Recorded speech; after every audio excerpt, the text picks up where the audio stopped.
Entonces, este siguiente punto se refiere al intervalo de confianza, igual para la media,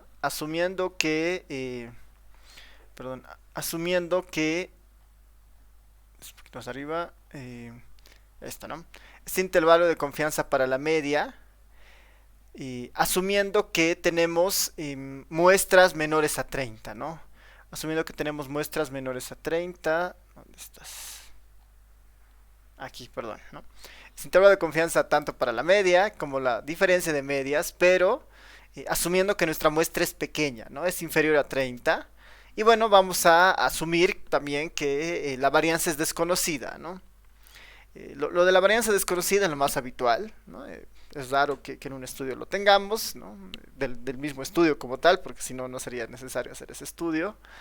Y en algunas ocasiones, principalmente tal vez para estudios de control de calidad, esa varianza puede provenir tal vez de algún estudio anterior, ¿no?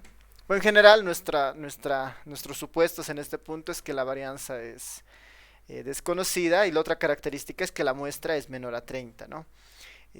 Esta idea de muestra menor a 30 en realidad quiere implicar, ¿no? Que son muestras pequeñas, ¿no? Son muestras pequeñas y con las muestras pequeñas eh, la dificultad eventualmente que aparece o que va a aparecer es que eh, no podemos necesariamente recurrir a la distribución normal, ¿no? La distribución normal, bueno, el teorema del límite central en realidad, ¿no? El teorema del límite central para usar la distribución normal aparece cuando tenemos muestras grandes, ¿no? Entre comillas mayores a 30 y ahí podemos utilizar la normal fácilmente. En este caso estamos en un escenario opuesto con muestras pequeñas, ¿no? Con muestras pequeñas y asumiendo que la varianza también es desconocida, ¿no? Ahora, en este punto hay que tener en cuenta que tal vez lo que se va a plantear hacia adelante no son de las opciones más, de las mejores opciones que existen, ¿no? Bueno, en realidad son de las pocas opciones que existen, pero que detrás de este planteamiento existen supuestos muy fuertes, ¿no? Ahí trataba un poco de leer esto, ¿no? Para producir un intervalo de confianza válido, ¿no? Queremos seguir pensando que estamos en esta idea de válido, se debe realizar supuestos fuertes, ¿no? Y esta idea de los supuestos fuertes es un poco por el camino que nos lleva esta parte de la estadística 2 y es tratar de apoyarnos harto en la estadística paramétrica, ¿no? Que distribuciones ya conocidas nos ayuden a resolver estos problemas, ¿no? Por esto esta idea de supuestos fuertes, ¿no? Que no necesariamente siempre se dan, pero que tradicionalmente pueden ser aceptados, ¿no? Siempre y cuando eh, tengamos alguna pista de que el supuesto se está cumpliendo, ¿no? La suposición más usual, ¿no? O, bueno, la más fuerte en este punto, va a ser que la información, ¿no? Los datos originales vienen de una población normal, ¿no? Y este es un dato o es un supuesto por eso muy fuerte, porque la información en general, ¿no? No necesariamente siempre se comporta como una normal, ¿no? Hay casos muy específicos, ¿no? Pero casi no se dan en muchas situaciones, ¿no? A veces hay simetrías, ¿no? Cuando uno trabaja con variables, no sé, de ingreso, eh, variables asociadas a personas tal vez con mediciones de las personas sobre talla o peso. Las distribuciones se parecen algo a la normal, pero normalmente son distribuciones asimétricas, ¿no?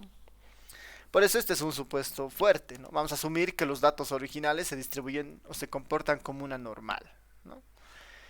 Si eso sucede, entonces cuando son muestras menores a 30, yo podría recurrir a la distribución t-de-student, ¿no? Porque justamente la distribución t-de-student es como una normal un poco más, con un poco más de variabilidad, ¿no? Sigue siendo simétrica, ¿no? Pero que tradicionalmente se utiliza para estos casos, pues suponiendo que los datos tienen un origen proveniente justamente de la distribución normal, ¿no?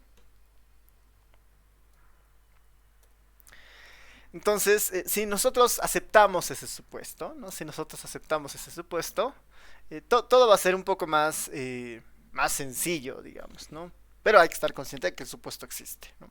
Y que lo que implica básicamente eso es que los intervalos de confianza que encontremos eh, son son relativamente válidos en cuanto nosotros aceptemos estos supuestos como válidos, ¿no?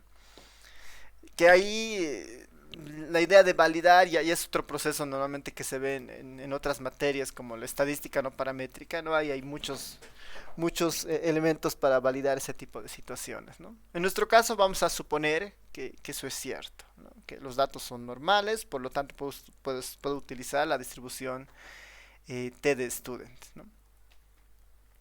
Ya, entonces recordad de nuestro capítulo anterior, ¿no? Si yo defino una variable T de esta forma, x barra menos mu sobre s raíz cuadrada de n, ¿no? Noten que este simplemente es un proceso de estandarización cualquiera sobre la media muestral, ¿no? Menos mu dividido entre su error estándar o su desviación estándar, ¿no? Donde S es la estimación ya de la varianza. Esta T no es nada más que una estandarización. Por lo visto en el anterior capítulo, por ejemplo, incluso podríamos decir que esta variable t se distribuye como una variable t de student, ¿no? Esta variable t se distribuye como una variable t de student eh, con n-1 grados de libertad, ¿no? Vamos a decir que esta variable t se distribuye como una t de student con n-1 grados de libertad. Ya con esta idea, ¿no? Ya que sabemos que esta t se distribuye como una t de student, es ir por un camino similar al que habíamos visto para la media utilizando el teorema del límite central, ¿no? Quiero encontrar límites inferiores y superiores respecto a esta t, ¿no? Que me garanticen una probabilidad de 1 menos alfa, ¿no? Como un criterio de confiabilidad. De esto ya simplemente haría, ¿no? Para verificar que esto sea cierto, dado que la distribución T de Student es una distribución paramétrica, este punto L y este punto U, ¿no? Corresponderán a los mismos puntos por el concepto de simetría en la distribución T de Student, solo que uno será negativo, el otro positivo, ¿no? Esto es el equivalente al Z de alfa medios, ¿no? Esos son los puntos que en la distribución, ¿no? Tanto a la izquierda y a la derecha logran este nivel 1 menos alfa de confiabilidad, por ejemplo, ¿no? Por lo tanto, ¿no? Ya tengo aquí una forma funcional de la cual debería yo despejar, ¿no? Dado que t tiene esta forma, yo puedo reemplazar simplemente este valor acá, bueno, no esta relación acá, y de acá el único valor que me interesa es mu, ¿no? Porque quiero encontrar el intervalo de confianza para mu en base a la información que me da la muestra. Entonces imagínense, en vez del t, poner todo esto, x barra menos mu sobre s sobre raíz cuadrada de n, que es el proceso de estandarización, y empezar a despejar, ¿no? Y empezar a despejar. Eso nos lleva, ¿no? Nos lleva a tener este intervalo de confianza, ¿no? Este intervalo de confianza, que básicamente tiene exactamente la misma forma, ¿no? Del intervalo de confianza de la media muestral para cuando se utilizaba el teorema del límite central. La única diferencia es que esta ya no incluye el z de la distribución normal, sino incluye una t que proviene de la distribución t de students, ¿no? Esta es la única diferencia. Después la forma del intervalo es exactamente el mismo. Es la media muestral más menos el valor t de tablas basados en los grados de libertad que provienen del tamaño de la muestra, multiplicado por el error estándar, ¿no? Que básicamente es la raíz cuadrada de la varianza del estimador de la media muestral. Entonces, el procedimiento es básicamente el mismo, ¿no? Es básicamente el mismo. A ver, voy a irme al intervalo de confianza de la media. No, este es el intervalo de confianza de la media muestral, por ejemplo. X barra más menos z de alfa medios, ¿no? Sobre raíz cuadrada de s cuadrado sobre n. Para muestras menores a 30, lo único que tengo acá es la distribución, el valor de tablas de la t de student, ¿no? Este es un valor fijo para cualquier caso en el caso de la normal, ¿no? Cuando utilizamos el teorema del límite central. Pero para la t de student, ¿no? Para la t de student, este valor depende de los grados de libertad. Y los grados de libertad dependen del tamaño de la muestra. Entonces ahí un poco se refleja esta idea de que muestras pequeñas, ¿no? Muestras pequeñas van a condicionar, ¿no? En este caso, el ancho del intervalo de confianza. Tal vez lo único dificultoso en este punto sería, bueno, encontrar el valor de t para algún nivel de confiabilidad con algún grado de libertad en específico, ¿no? Lo bueno ahí es que podemos recurrir al ERE, ¿no? Al ERE para encontrar justamente este valor, ¿no? Eh, Igual en los libros de estadística existen las tablas respectivas para encontrar estos valores, pero mejor utilizar el ERE, ¿no? Como una alternativa computacional rápida que nos va a permitir definir el intervalo de confianza que nosotros queramos, ¿no? Y considerando los distintos niveles de confiabilidad, ¿no? Considerando los distintos niveles de confiabilidad. Ya. Entonces, ¿qué hacemos en el ERE para encontrar este valor, ¿no? Este valor. Para la normal era muy sencilla, ¿no? Ya la anterior clase casi al finalizar les presentaba cómo se hacía esto, ¿no? Simplemente como recordatorio. Para el caso de la normal, simplemente se le ponía el nivel de confianza, ¿no? Bueno, el nivel de significancia en realidad, ¿no? Si es el 95%, el que me resta es el alfa medios, ¿no? Para tener las dos colas, ¿no? Del intervalo, entonces ese sería alfa, este es el alfa medios, ¿no? Alfa medios. A un 95% de confiabilidad, esto sería 0.05 dividido entre 2. Y hay que incluir este lower.tail, que es para solamente tener los valores positivos, ¿no? Y tener el valor fijo, ¿no? Como es una distribución simétrica, ¿no? Me está devolviendo el 1.96 que quiero, ¿no? 1.95, 99, 64, ¿no? Para ser más preciso. En nuestro caso era el 1.96, ¿no? Para la TED Student, por ejemplo, ¿no? Uno puede tener para distintos valores del alfa, 0.1, 0.05, 0.01, ¿no? Que sería al 10%, al 5% y al 1% de confiabilidad, considerando un n de 20, por decir, un n de 20, mismo procedimiento, solamente que en vez de utilizar el QNorm, utilizo el QT, ¿no? Esta Q hace referencia a la posición eh, del eje horizontal, ¿no? Del eje horizontal, ¿no? Por eso hace relación a los cuantiles, ¿no? A los valores que están ahí, de una distribución T que alcanza este nivel de confiabilidad, ¿no? Lo que está en el vector alfa dividido entre 2, de los grados de libertad, ¿no? Que según la fórmula son n-1, que sería 20 menos 1, 19, y el lower.tail solamente para tener el positivo, ¿no? Con esto tengo los tres valores, por ejemplo, este sería para el 10% de confiabilidad, pero perdón, para el 90, para el 95 y para el 99% de confiabilidad, sus valores respectivos, 1.72, 2.09, 2.86.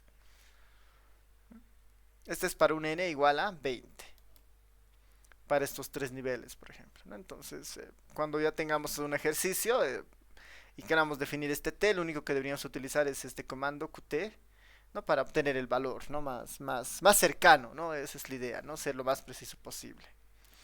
Noten que si yo voy cambiando el n, ¿qué tal si yo le pongo un n de 1000, digamos, un n de 1000, una muestra de tamaño 1000? Los Qs, estos T de alfa medios, ¿no? O este Q de T en realidad en el R, van a ser muy cercanos a los valores de la normal, ¿no? No se olviden que para la normal era al 90% 1.64, al 95% 1.96 y al 99% 2.58, ¿no? Con un n igual a 1000 esos valores son casi iguales, por ejemplo, ¿no? Si yo voy bajando un n igual a 100, por decir, ¿no? Una muestra de tamaño 100, los valores igual se van acercando, 1.66, 1.98, 2.62, un n igual a 30, 1.69, 2.04, 2.75. Entonces, ahí uno puede tratar de ver, ¿no? Que la idea es que a medida de que el tamaño de muestra explota, ¿no? Va siendo más grande y más grande, la convergencia de la t-student a la normal, ¿no? Se va dando con mayor fuerza, ¿no? Vamos a mantener el ejemplo con un n igual a 20.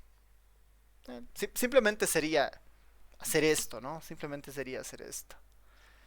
Pues a ver, como un ejercicio, ¿no? Como un ejercicio por ustedes. Aquí voy a poner un ejercicio 1, después voy a tener un ejercicio 2.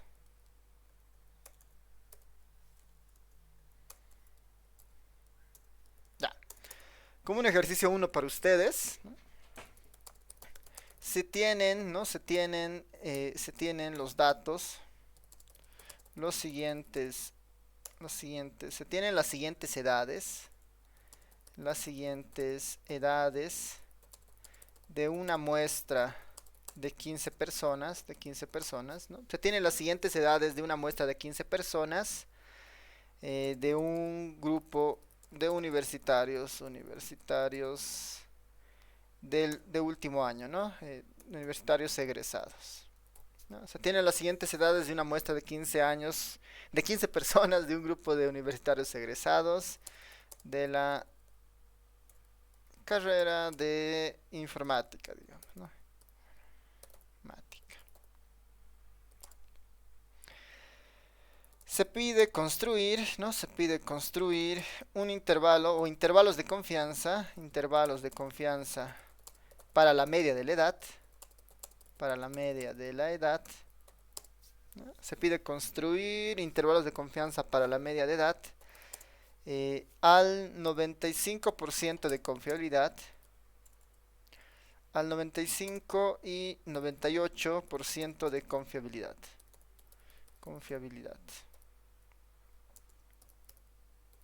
Los datos son: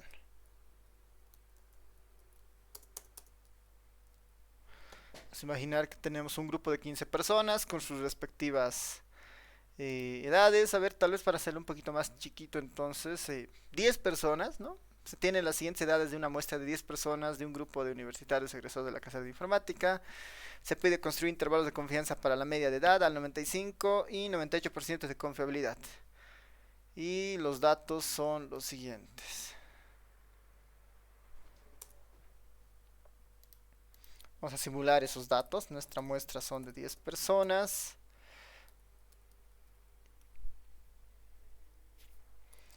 Vamos a simular nuestros datos de la siguiente forma.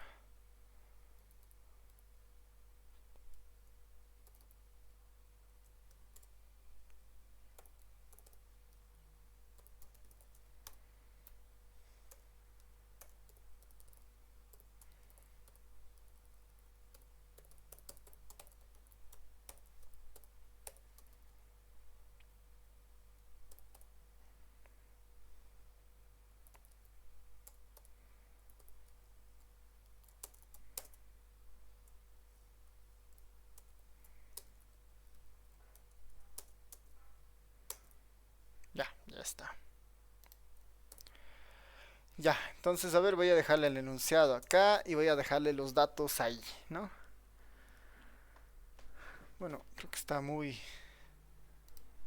poco disperso. Voy a reducirlo un tanto. Pensamos que son egresados. Vamos a ponerlo de esta forma, de 22 a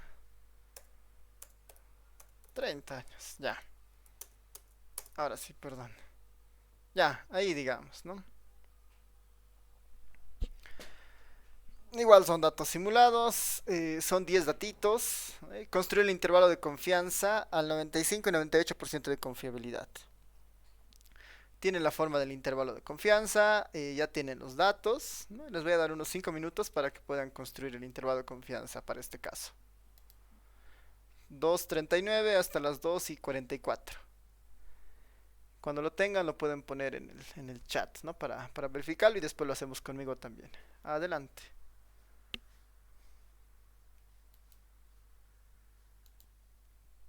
Nos da el estimador. ¿Qué tal los demás? Nos faltaría al 95 y al 98, ¿no? Ahí está.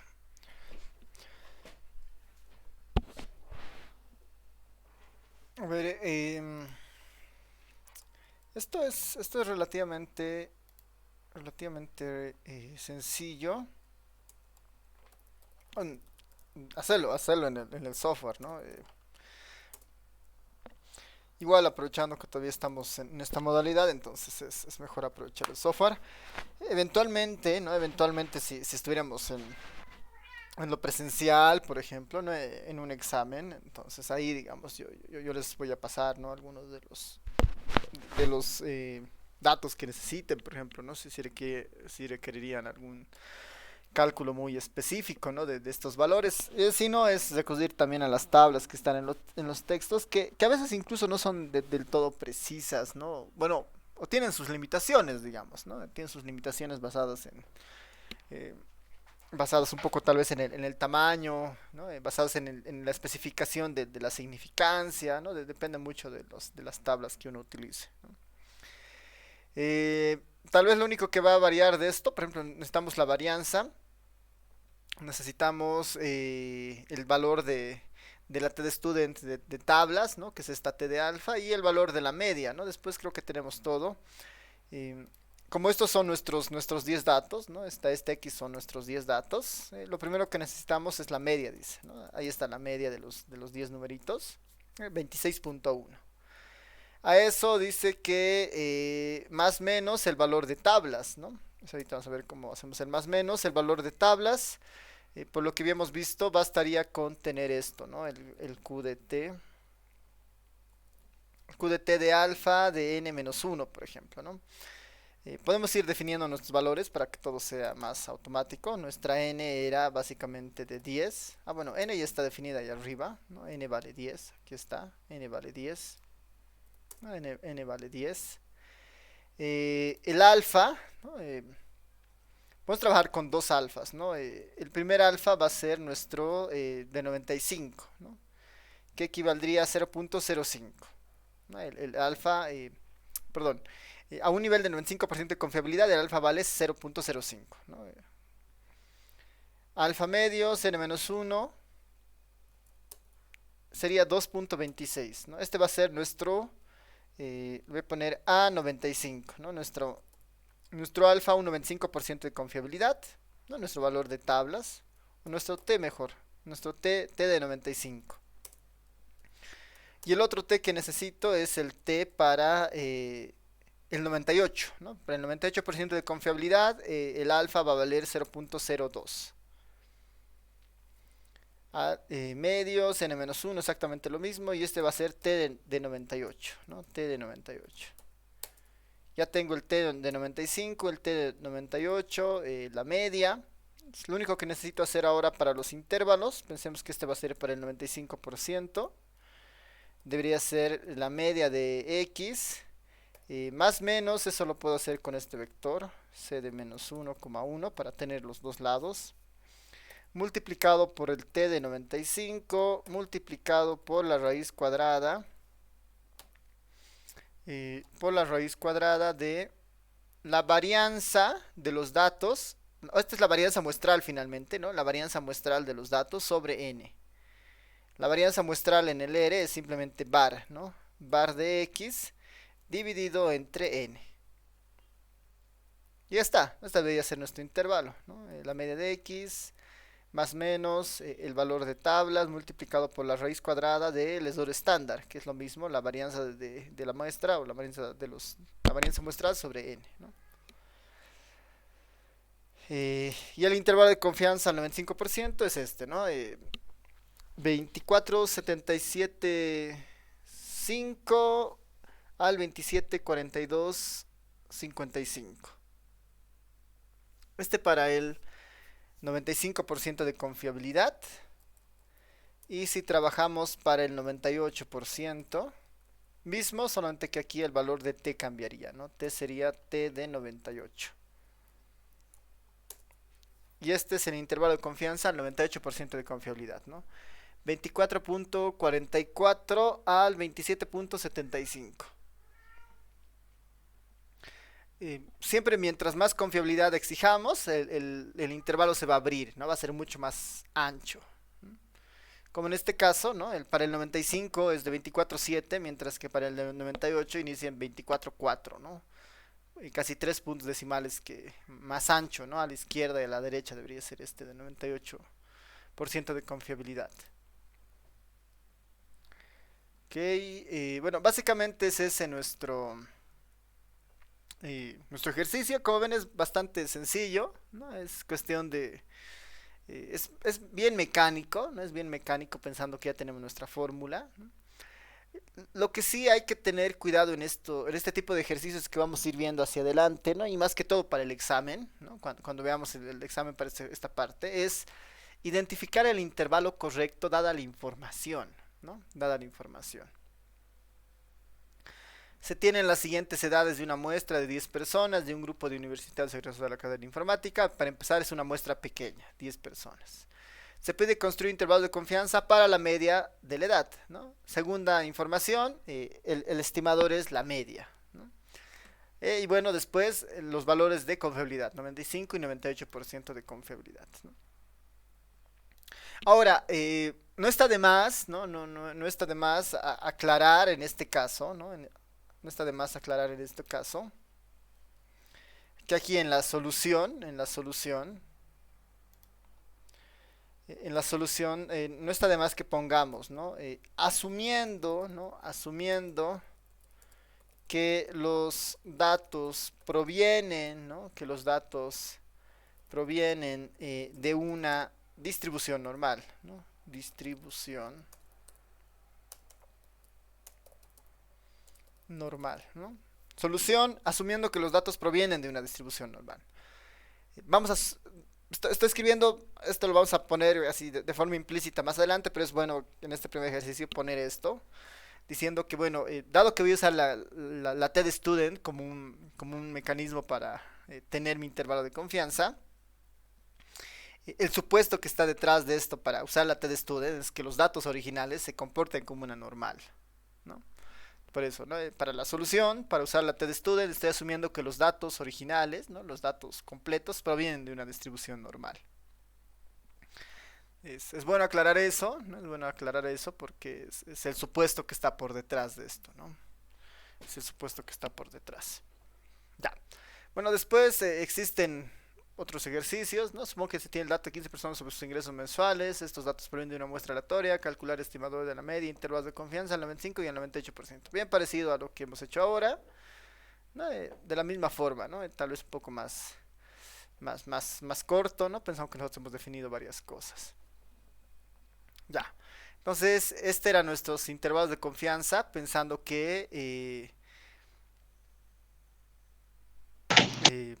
que la muestra es más pequeña, ¿no? No sé si tienen consultas, comentarios hasta esta parte.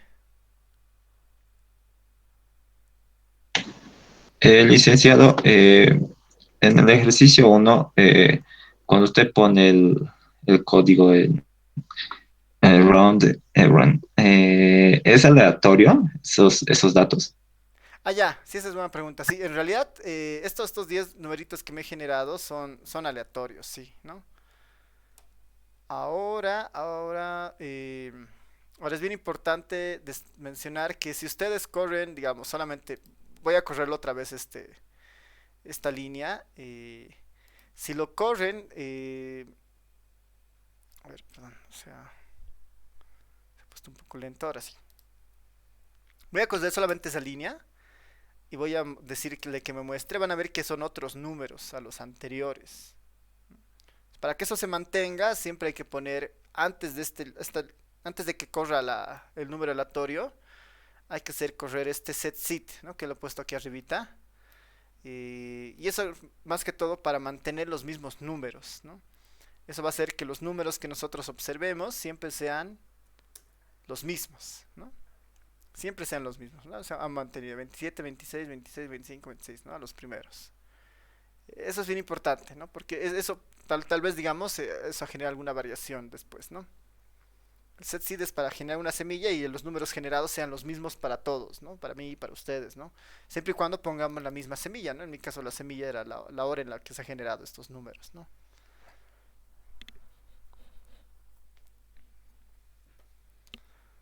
¿sí? Y licenciado, si quisiera poner esos mismos 10 datos, pero sin semilla, es decir, tipo un vector así Ah, ya. estático, ¿se podría hacer en R? Sí, sí, o sea, aquí digamos, voy a copiarme esto.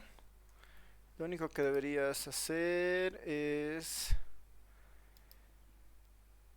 En realidad para crear un vector en el R se utiliza simplemente este comandito que se llama C y entre comillas se le pone ¿no? Los numeritos. Entre comas, ¿no? Ese sería sí, esa sería la forma, digamos, ¿no?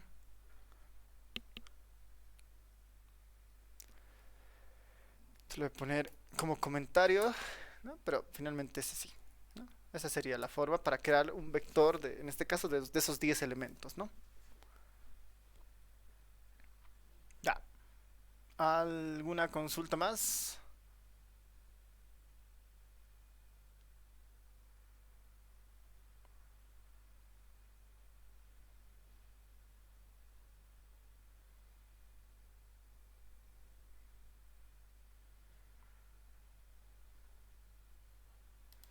Ya.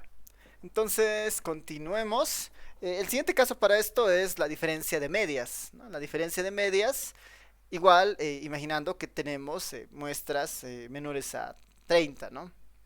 Ahora, igual, no sé, uno pensaría, ¿y si uso la normal, ¿no? ¿Cuál es el problema, digamos, ¿no?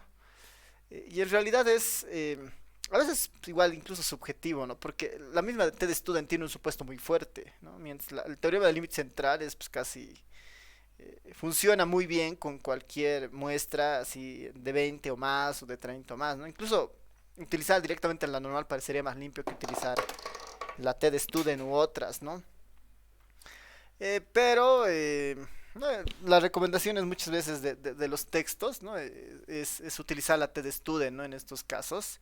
Aunque hay que estar conscientes esta idea de que el supuesto de la TED Student es fuerte, ¿no? Y es que los datos sean normales, ¿no? A veces ahí incluso la normal parece una mejor opción, por ejemplo, ¿no? A través del teorema del límite central, ¿no? Ya, de todas formas, ¿no? Para la diferencia de medias, ¿no? Hay varios ejemplos que uno puede ir considerando, ¿no? La forma del intervalo finalmente va a ser igual muy parecida a las que hemos visto. Vamos a ver algunos casos. Este primero es considerando que las varianzas, ¿no? Para nosotros las varianzas son desconocidas, ¿no? Pero vamos a asumir que las varianzas son desconocidas, pero estas varianzas son iguales. Este concepto de varianzas iguales podemos traducirlo a que el comportamiento, bueno, la variabilidad en mis poblaciones es la misma, ¿no? Si yo estoy estudiando dos poblaciones, la idea de la diferencia de medias es que estudio dos poblaciones. El criterio de varianzas iguales implica que el movimiento interno de la información es exactamente igual, digamos, ¿no? La variabilidad interna es la misma, ¿no? Que puede seguramente darse, ¿no? Es algo posible. Y lo único que trata de hacer la diferencia de medias es establecer la magnitud de esa diferencia, eventualmente si existe, ¿no? Ya, entonces en este primer escenario es pensando que las varianzas son iguales, ¿no? Ahora, ¿cuándo utilizamos esto? Bueno, cuando n1 o n2 no superan ambas a 30, ¿no?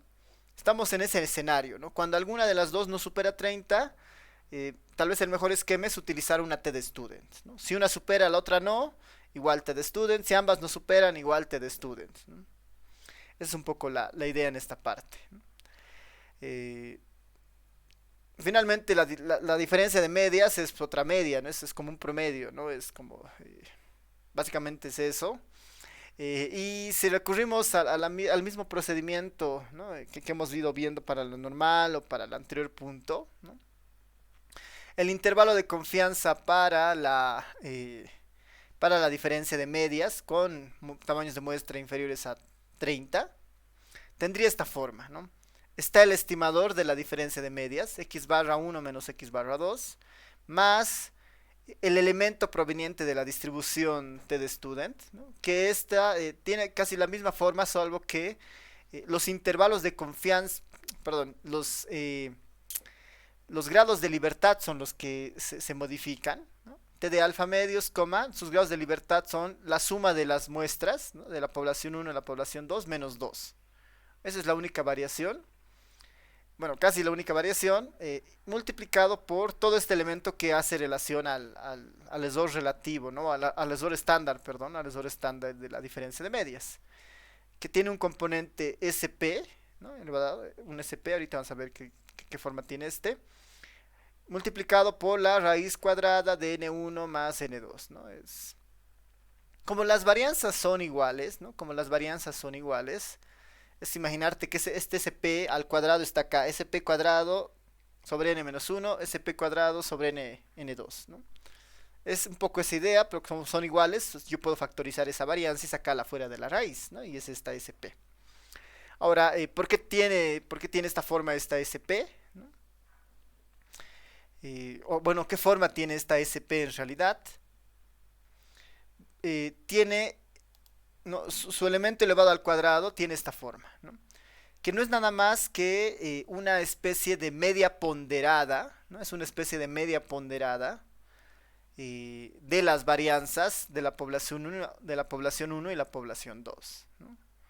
Porque dice, bueno, si yo conociera, ¿no? Si tuviera la diferencia de medias y yo conociera la varianza, sería rápido, digamos, ¿no? Pero dado que no conozco la varianza, es una varianza desconocida, pero es igual, igual yo tengo que considerar la participación en variabilidad de lo que estoy obteniendo de la población 1 y la participación en variabilidad de lo que estoy obteniendo de la población 2, ¿no?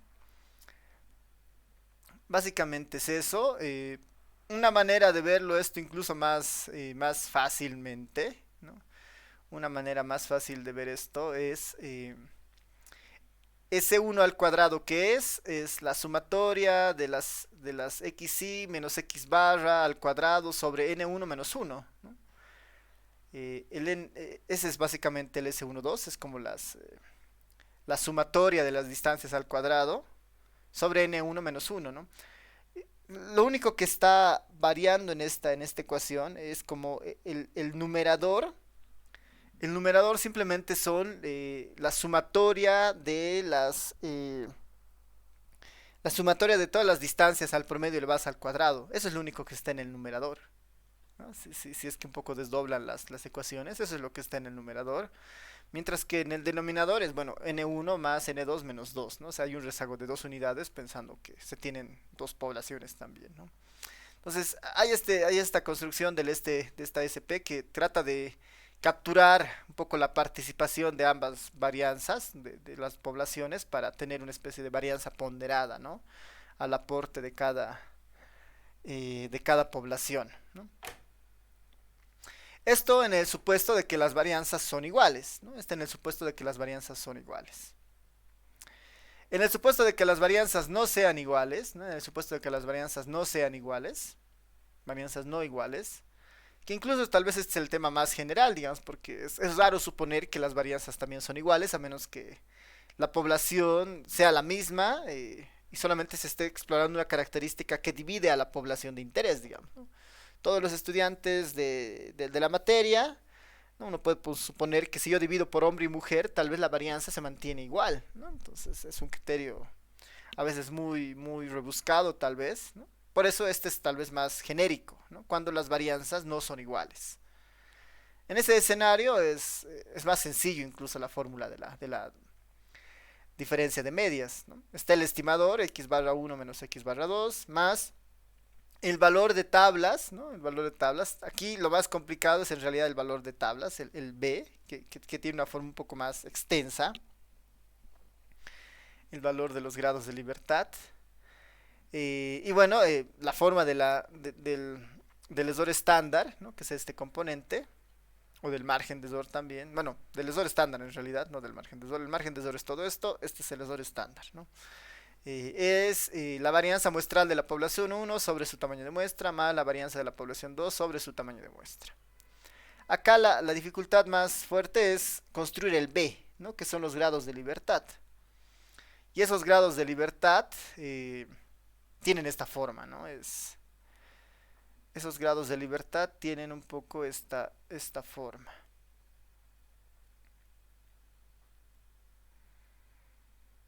Arriba está la forma del lesor estándar, ¿no? Está el lesor estándar. Abajo están el lesor estándar de cada media, el lesor estándar de cada media, pero un poco atenuando por el tamaño de muestra de esos tamaños, ¿no? Y todo eso menos 2, ¿no? Estas relaciones en realidad aparecen por la naturaleza de la distribución T-de-Student, por ejemplo, ¿no? Al momento de hacer esta estimación, ¿no? Al momento de hacer esta estimación y, bueno, los diferentes supuestos sobre igualdad o desigualdad de las varianzas, porque finalmente todas estas relaciones se construyen a partir de las distribuciones muestrales que se generan, ¿no? Bajo los supuestos que hemos ido estableciendo, ¿no? La materia no tiene el objetivo necesariamente de demostrar estos valores, ¿no? Sino que es un uso más práctico y de identificación, ¿no? Pero ¿no? Según la naturaleza de la información o del problema van a ver que, ¿no? Puede ser algo muy más sencillo más fácil, digamos, de implementar, ¿no? Eh, de todas formas, una vez que tengamos, por decir acá, calculado esta SP, va a ser fácil calcular esto. O una vez que tengamos calculado el B, ¿no? Va a ser muy fácil calcular todo esto. Igual toda la información dada es información muestral, ¿no? Tal vez lo único que se complejice eventualmente es... eh, bueno, lo único que se complejiza eventualmente son los cálculos, digamos. Bueno, ¿no? La forma de hacer esto, ¿no? Que sería más la parte procedimental, digamos, ¿no? Ya. Entonces este sería para la diferencia de medias. Y ahí, aquí hay un ejemplo bastante sencillo. Aquí hay un ejemplo bastante sencillo. Lo vamos a describir, ¿no? Se tienen dos grupos donde se tomó de forma aleatoria una muestra de ambos grupos, ¿no? Con el fin de estudiar la diferencia de medias para las notas de un examen. Los resultados para ambos grupos fueron los siguientes. Entonces, tenemos dos grupos, dos muestras. Esta es la primera muestra de tamaño 10 respecto a las notas. Y este es el segundo grupo. Y este es el segundo grupo también, bueno, en este caso de 13 estudiantes, ¿no? Un grupo de 10 y un grupo de 13 estudiantes. Y estas son sus respectivas notas, ¿no? Armar un intervalo de confianza al 95% de confiabilidad, suponiendo que las varianzas son iguales y otro para varianzas distintas, ¿no? Veremos cuánto se alteran bajo un supuesto u otro, por ejemplo. Eso es lo interesante de este ejercicio, ¿no? Incluso podríamos pensar, ¿no? Armar el intervalo considerando o usando el teorema del límite central, por ejemplo, ¿no? Entonces, en vez del t aparecería el 1.96, por ejemplo, ¿no? Podría ser una variación de este ejemplo. Ya. Pensando que tenemos estos dos datos, ¿no? Como les digo, lo demás es más, como que más cálculo, bueno, calcular en realidad, ¿no? Es hacer es aritmética básicamente, ¿no? Y utilizar unas fórmulas. Tengo las dos poblaciones, puedo ir guardando los elementos que necesito. La media de los grupos, ¿no? Aquí está la media del grupo 1, la media del grupo 2, ¿no? La media del grupo 1, la media del grupo 2. MX1 había sido 71,76, MX2 es de 47.23, ¿no? 47.23. Parecería claramente, ¿no? Parecería claramente que sí hay una diferencia de medias evidente, ¿no? O sea, el grupo 1 tiene en promedio una nota mucho mayor que el grupo 2, ¿no? Le lleva casi 20 puntos, más de 20 puntos, ¿no? Entonces hay una diferencia de medias bien marcada, ¿no?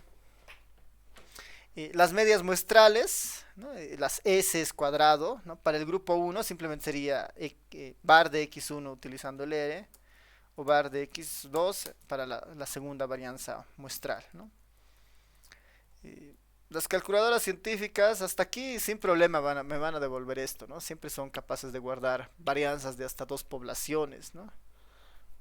Todas las calculadoras científicas esas de secundaria, ¿no? Así que esto se podría igual hacer en la calculadora.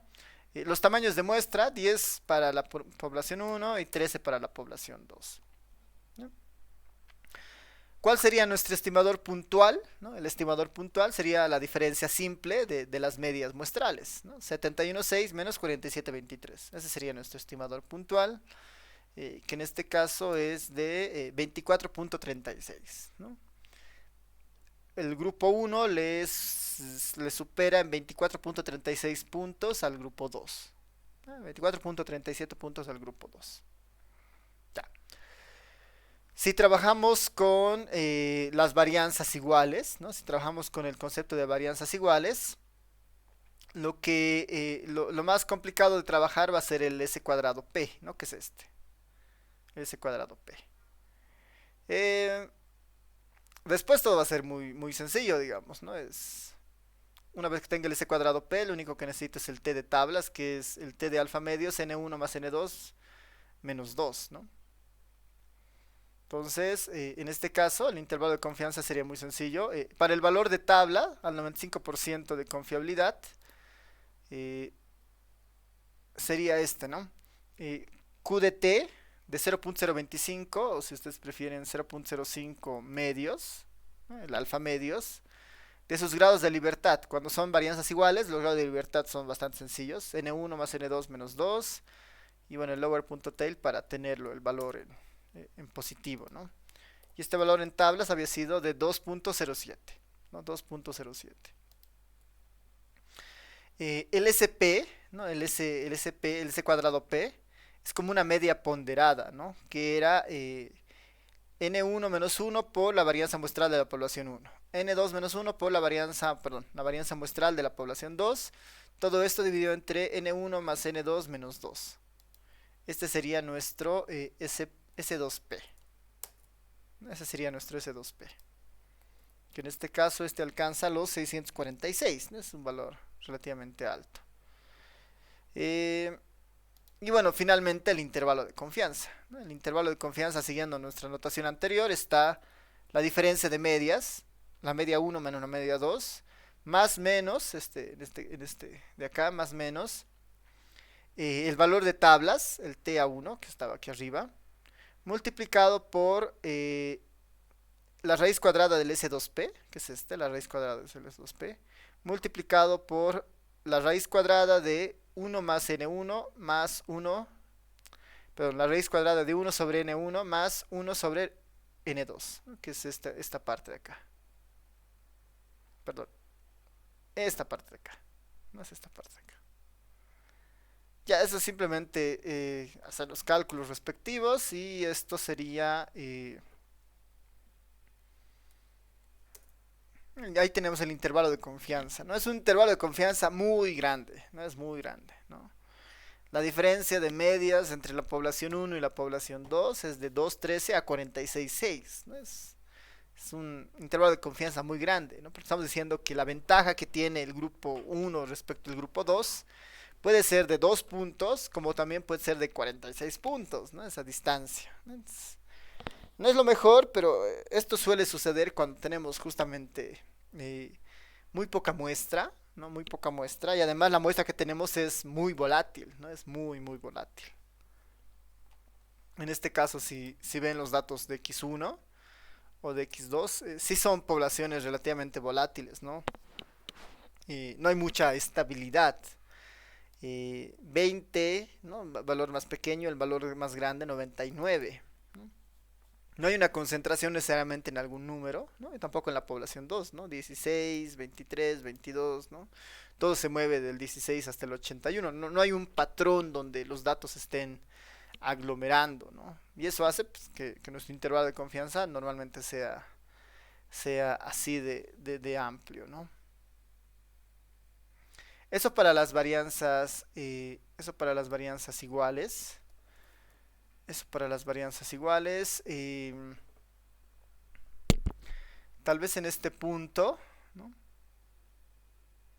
Tal vez en este punto, una alternativa a calcular esto, ¿no? A calcular al S cuadrado P,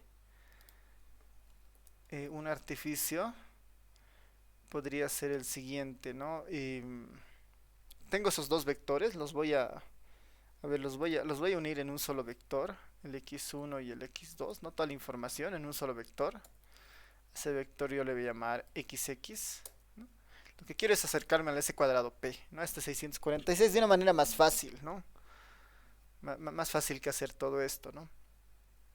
Eh, si tuviera todos los datos juntos, ¿qué tal si yo le saco la varianza, ¿no? La varianza de todos estos datos. Esa varianza es de 769.4229. Esta es como la forma de la varianza, ¿no? La sumatoria de las distancias al cuadrado dividido entre n menos 1. ¿Qué tal si yo a esto le multiplico por no, la cantidad de datos finalmente que tengo son 23, ¿no? Si esto lo multiplico por 22, ¿no? Ya tendría la suma de cuadrados, que es este numerador, ¿no? Que es este numerador. Y si lo divido entre este denominador, que sería n1 10 más n2 13, 23 menos 2, 20, 21, debería acercarme al 646. No, a ver, ¿por qué no me estoy acercando? Un momentito. Lo estoy haciendo mal. N1, N2, 13.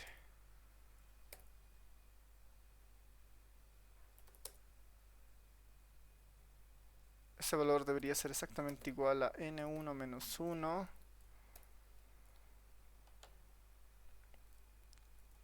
multiplicado por la varianza de x1 más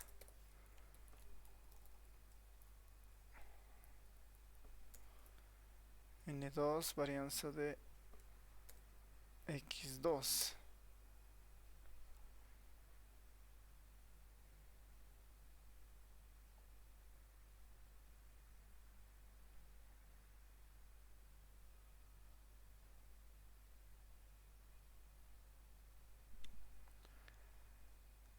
A ver, de un momentito, algo está fallando.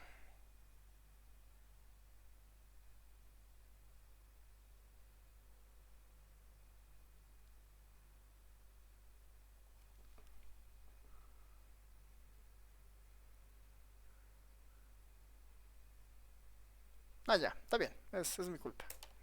No, estoy haciendo mal, está bien. No, la única manera de acercarse al SP es esta nomás, no es esta nomás.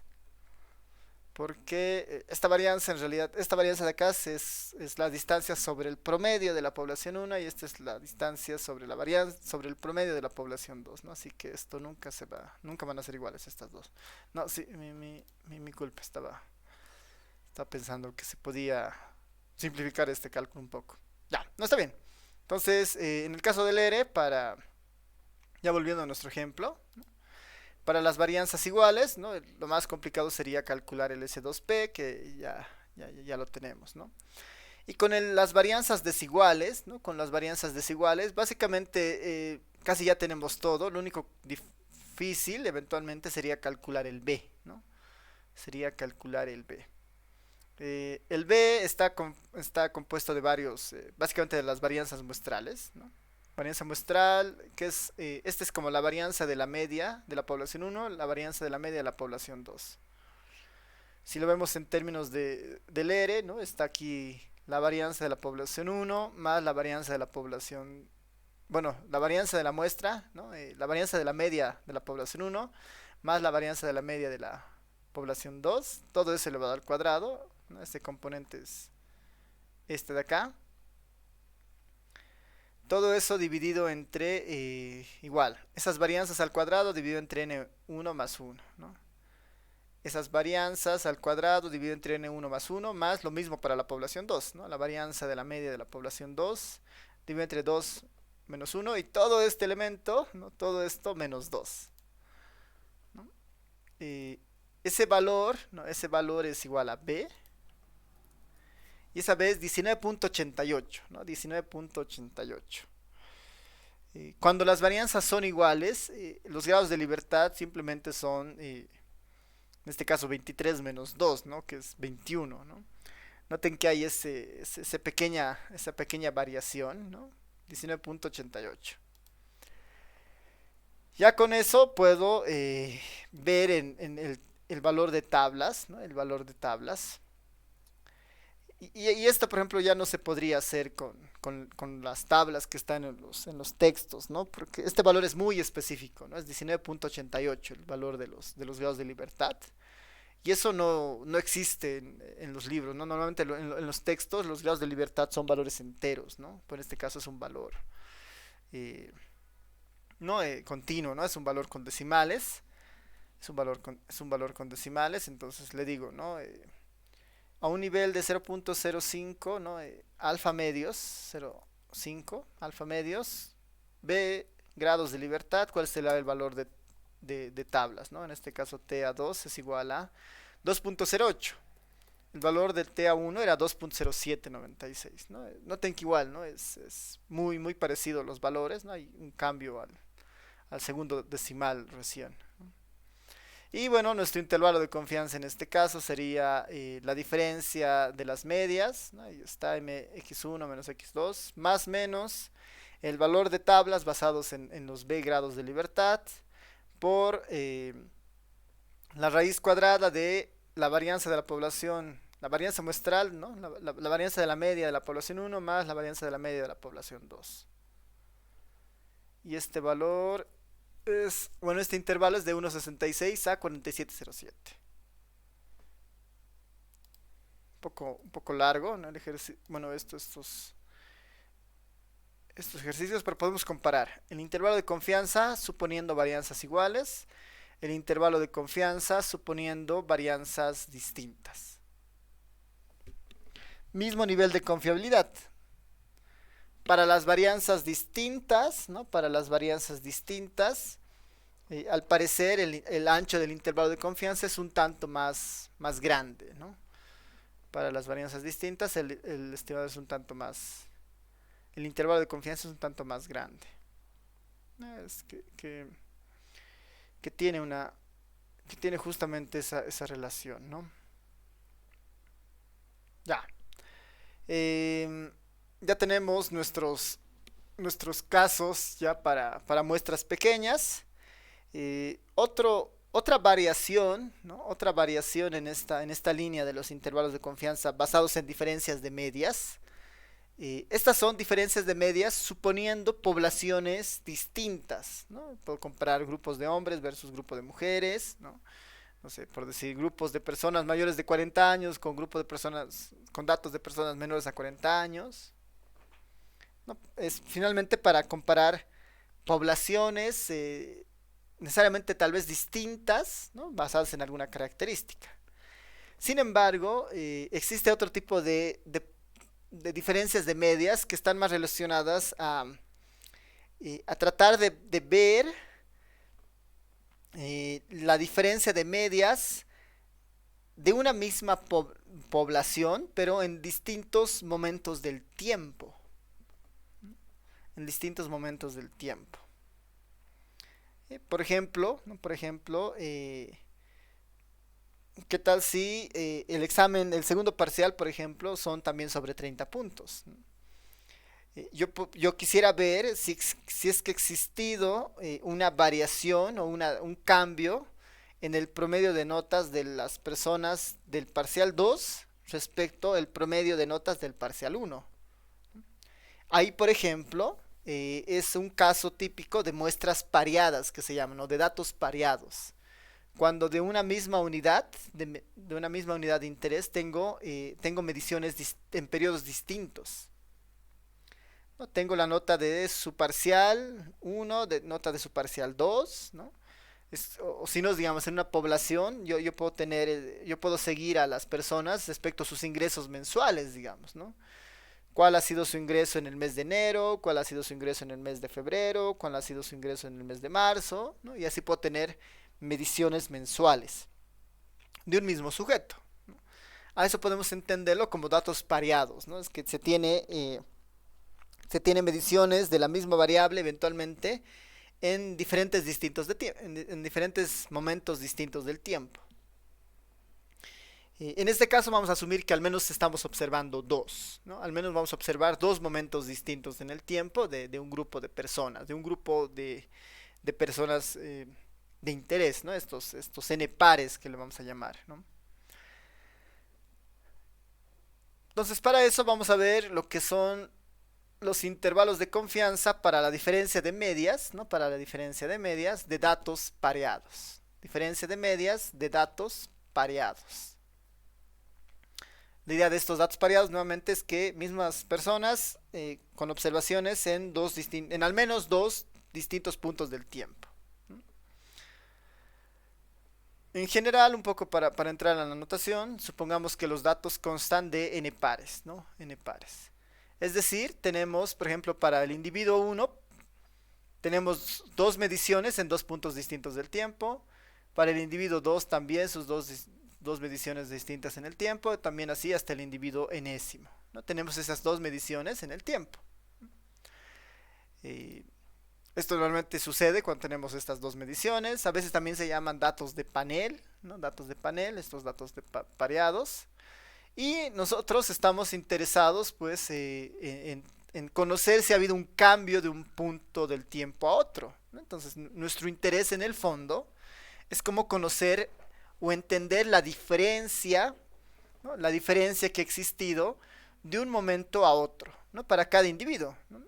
Así podemos crear estas nuevas variables, estas Ds, como una transformación, esta D1, D2, de N, que básicamente es la diferencia de dos variables, ¿no? La diferencia de las variables en el tiempo, por ejemplo, ¿no? La diferencia en el tiempo de estas variables. Esas vendrían a ser nuestra nueva variable de interés, estas Ds, ¿no? Que son las diferencias en el tiempo, ¿no? Las diferencias en el tiempo. Es como decir, no sé, yo tenía 10 en este examen y en el siguiente parcial he tenido 15. Si mi perspectiva es medir la diferencia del parcial 2 al parcial 1, esa diferencia vale 5. ¿No? Si mi perspectiva es ver la diferencia del parcial 1 al parcial 2, esa diferencia es menos 5. Entonces uno puede verlo de cualquiera de esas dos formas, ¿no? Finalmente, la idea de esta variable d es esta idea de las diferencias, ¿no? Entre la variable de un tiempo t y un tiempo t más 1, digamos, ¿no? Esa es nuestra idea. Entonces, nuestro foco en realidad ya no es necesariamente el promedio de x y el promedio de x, el promedio de las x en un determinado tiempo, sino nuestra medida de interés en realidad va a ser la diferencia, ¿no? Nuestra variable aleatoria de interés va a ser básicamente estas diferencias, ¿no? Esta nueva variable d en realidad, ¿no? Con esa idea, lo único que tenemos que hacer es entender que esta diferencia es de una misma población, y esta diferencia de datos pareados, en el fondo me interesa el promedio de estas diferencias de datos pareados. Y como no es nada más que una transformación, no es x1 menos x2, digamos, ¿no? X1 menos x2, o parcial 2 menos parcial 1, parcial 3 menos parcial 2, ¿no? Finalmente es esa diferencia la que me interesa. Esto se convierte simplemente en un problema vinculado a la estimación de una media, ¿no?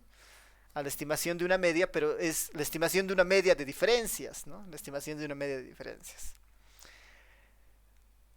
De esta forma, ¿no? De esta forma, el intervalo de confianza de esta diferencia de medias de datos pareados, ¿no? Tendrá esta forma.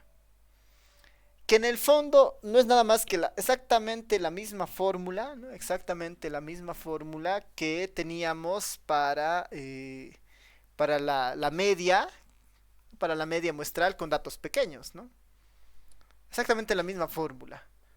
D barra, que va a ser el promedio de las diferencias, más menos el valor de tablas, que si es una muestra grande, se va a poder utilizar el valor de una normal, que es lo que más adelante se menciona, multiplicado por la raíz cuadrada de la desviación, ¿no? de la varianza de estas desviaciones sobre n. Cosas que decir, básicamente si la población es muy grande, entonces se puede utilizar el z como una aproximación, ¿no? Si la población es mayor a 30, se puede utilizar la z como una aproximación, si no se puede utilizar la t-student. ¿Quién es esta SD? Simplemente va a ser la varianza muestral de las desviaciones, ¿no? La varianza muestral de las desviaciones. No tiene más que otra forma, ¿no? Es simplemente en el R sería var de las desviaciones, ¿no? Var de las desviaciones.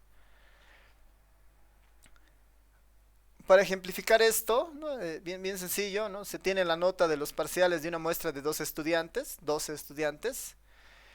Pregunta, ¿será que los estudiantes mejoraron su rendimiento del parcial 1 al parcial 2? ¿No? Construye un intervalo de confianza al 90%.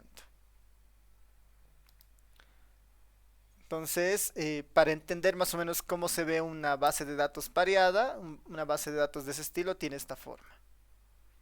Acá tengo los 12 estudiantes, ¿no? 1 hasta el 12, los 12 estudiantes. El parcial 1, estas han sido sus notas. Y en el parcial 2, estas han sido sus notas. ¿No? El estudiante 1 ha sacado 54, parcial 1, en el parcial 2, 89, ¿no? Parece que ha mejorado. El estudiante en el segundo parcial, perdón, el estudiante 2 tiene una nota de 43, 47, igual ha mejorado. El estudiante 3 ha mejorado. El estudiante 4 no, de 59 ha ido a 38. El estudiante 5 casi se ha mantenido igual, 60, 61. Entonces, el estudiante 8 tiene una bajada. Y el estudiante 12, ¿no? Son menos los estudiantes que tienen una nota más baja respecto al parcial 1, ¿no? Entonces, ¿no? La idea es, bueno, pues quisiera yo calcular si ha habido efectivamente un cambio, ¿no? Una diferencia de medias, en este caso del parcial 2 al parcial 1. Como son los mismos estudiantes, ¿no? Esta base de datos, ¿no? O este problema es básicamente un problema de datos pareados. Es un problema de datos pareados. ¿Qué es lo que me dice? Tienes que calcular la variable D, ¿no? Ya no te enfoques en la variable P1 o en la variable P sub 2, enfócate en la variable D, que sería la variable de la diferencia entre los dos grupos, ¿no? La diferencia entre los dos grupos. Entonces debería crearme justamente esa variable D. Aquí está. Y la variable D no es nada más que esta diferencia. En este caso vamos a ver si hay mejoras, como la pregunta es si ha mejorado, entonces debería ser el parcial 2 menos el parcial 1. Quiero ver cambios del parcial 2 al parcial 1. Entonces, 89 menos 54, 35. 47 menos 43, 4, ¿no? Y así. Esta es la variable D de interés. ¿Cómo armamos un intervalo de confianza ahora? Es imaginar que nuestra variable de interés en realidad es esta, la D, ¿no? Es como si fuera nuestra variable de interés, la X que siempre trabajamos. Y es hacer exactamente lo que hemos visto, ¿no? Si es una muestra menor a 30, utilizar la T de student. Si es una muestra mayor a 30, utilizar la normal. Pero sobre esta variable D, ¿no? Sobre esta variable D. Entonces, todo quedaría muy fácil, ¿no? Sería la media de esta variable, de esta diferencia, ¿no? La media de esta diferencia, más menos, ¿no? Más menos el valor de tablas, ¿no? Como son menos de 30, tengo que utilizar la T de student. Q de T al 90% significa un alfa de 0,10, alfa medios, aquí está, alfa medios. Grados de libertad, 12 menos 1, 11. Aquí tengo el componente de la T de student. Multiplicado por el error estándar, ¿no? Que sería la raíz cuadrada de la varianza de esta variable, ¿no? Esta es la varianza muestral de esta variable, simplemente sería var de la variable D, ¿no? Dividido entre el tamaño de muestra, 12. Estoy siguiendo básicamente esta fórmula, ¿no? Y esta es simplemente la varianza muestral de esta variable D. No hay nada más. Y con eso tendría mi intervalo de confianza. Con eso tendría mi intervalo de confianza, ¿no? Que había sido de menos 2,41 a 19,25. De 2,41 a 19,25.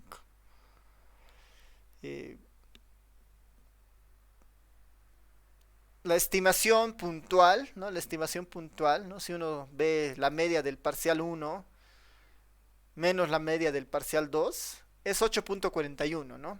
Los estudiantes le llevan 8,41, ¿no? Puntos en promedio de ventaja al promedio del parcial 1. Este es el estimador puntual, ¿no? Sin embargo, el intervalo de confianza te dice que el verdadero valor, ¿no? En realidad se mueve de menos 2 a 19. De menos 2 a 19. Entonces, parecería que sí ha habido una mejora, ¿no? Si nos quedamos con el estimador puntual, hay una mejora de 8 puntos. Pero si nos vamos con el estimador en intervalos de confianza, ¿no? Parecería que no hay una mejora en el límite inferior, ¿no? En el límite inferior en realidad dice que ha empeorado el comportamiento del parcial 2 al parcial 1 en menos 2 puntos, ¿no? Sin embargo, la otra cola, digamos, la cola derecha del intervalo, muestra que en realidad tal vez pueda haber una mejora de hasta 19 puntos, ¿no? Entonces, ¿no?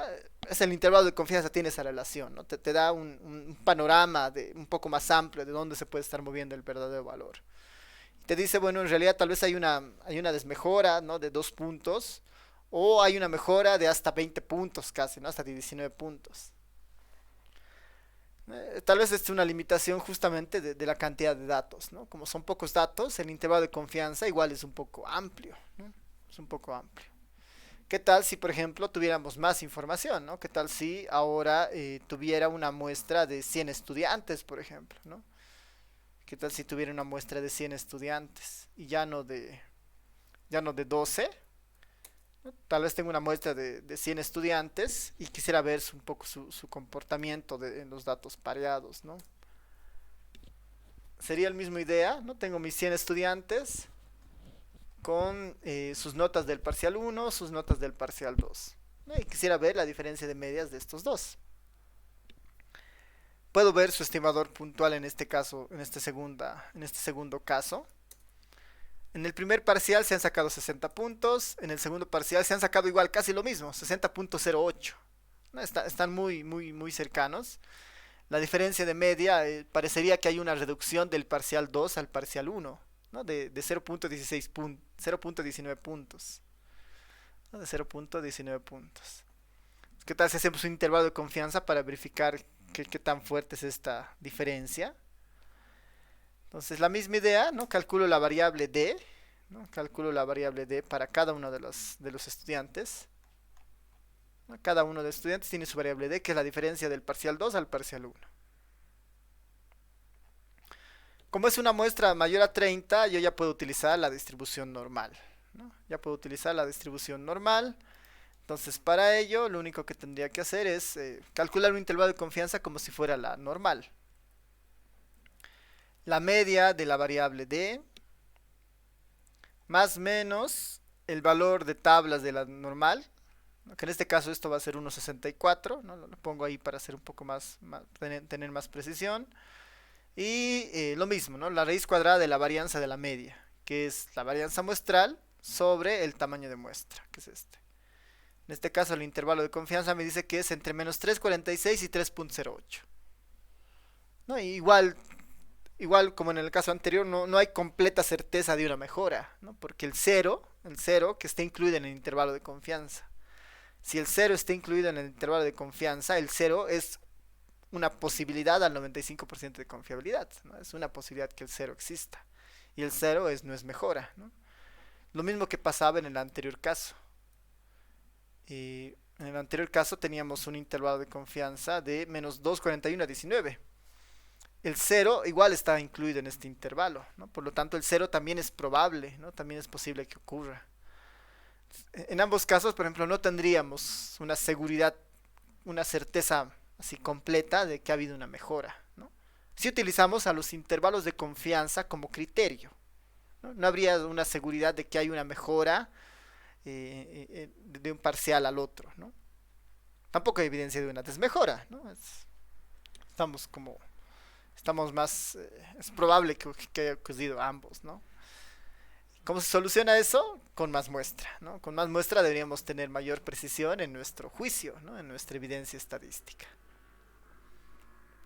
Esa justamente es la idea en esta parte, ¿no? En esta parte. Ya. Preguntas, comentarios hasta acá.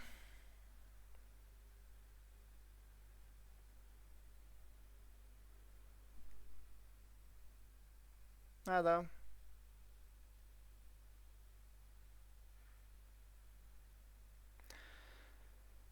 Ok, ya. Entonces, hasta este punto hemos visto varios casos en los que, principalmente para la media, ¿no?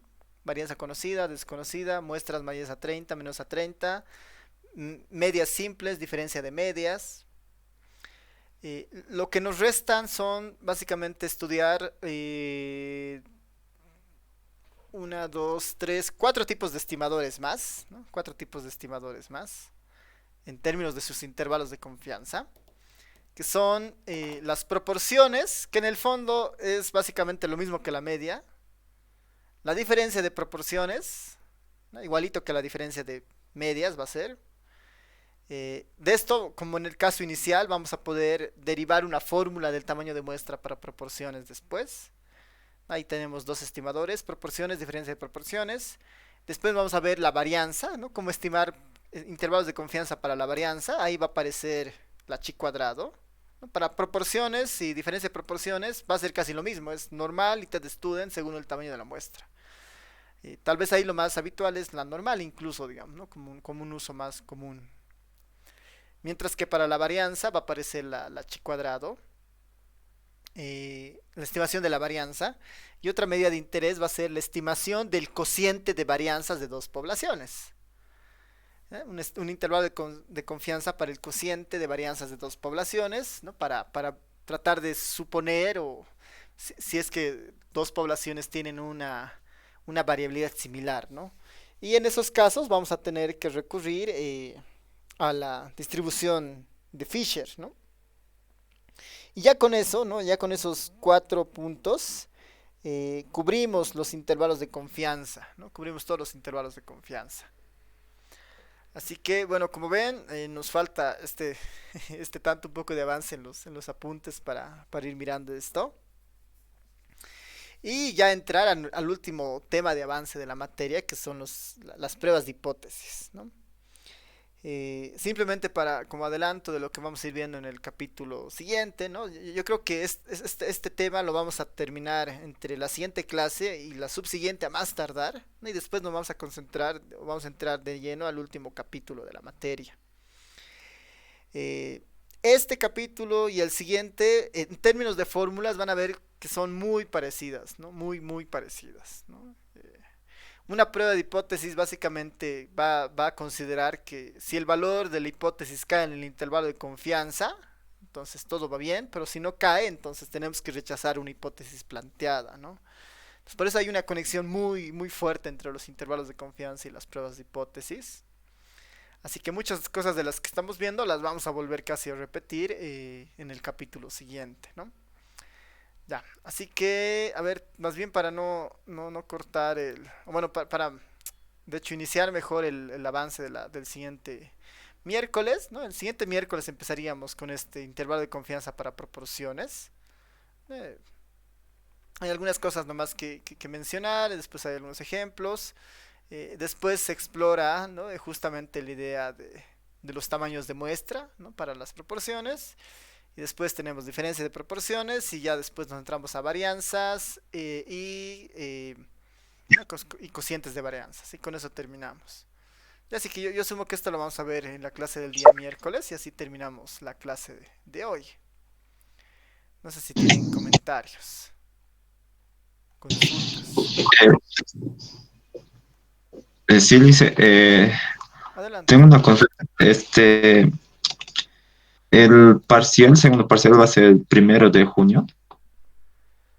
A ver, déjame confirmar. Sí, sí, por nuestros apuntes es el 1 de junio. Que estamos casi un mes, ¿no? Casi un mes, sí. Y de ese parcial será de forma igual virtual. La verdad no estoy seguro, ¿no? No hay mucho hermetismo todavía en la universidad respecto a esto para los cursos numerosos principalmente. Porque no sé cómo lo ha sido en las otras materias, si en alguna ya han dado presencial. ¿Qué tal en eso? Vale. No, sí. Por ejemplo, en mi carrera, en estadística, como es una materia de servicios, en estadística son pocos estudiantes, ¿no? Así en una materia hay 15, hay 20 a lo mucho, exagerando. Y ahí, por ejemplo, ya les están yéndose a lo presencial.